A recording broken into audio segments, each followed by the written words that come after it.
Kwai account. Hey guys, what's up? Leonardo Cavala, back with another video today showing you really quickly how you can delete your account on Kwai. Before that, I invite you to subscribe to the channel. Here I make several tutorials, always trying to make things easier for you. So guys, for those of you who have decided to delete your account on Kwai, you installed it, promoted the stickers, it wasn't what you were expecting, you earned much less than you were expecting, you were disappointed. To delete Kwai, the procedure is really straightforward guys. To delete your account, go up here to the settings, it's hidden, the gear here, and click on the second option, account security.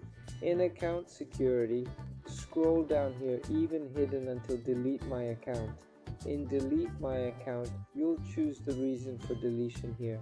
You can choose a reason here, and then you can click here, delete my account. Remember that after clicking on this red button, that's it guys. There's no way to recover your account anymore. Put in the comments what the reason was. Why did you uninstall Kwai? Let's see if you have many reasons in common. That's it. Any doubts, put it in the comments. Don't forget to subscribe to the channel for more tutorial videos. I'll stop here. A big hug, and I was thankful. Cheers.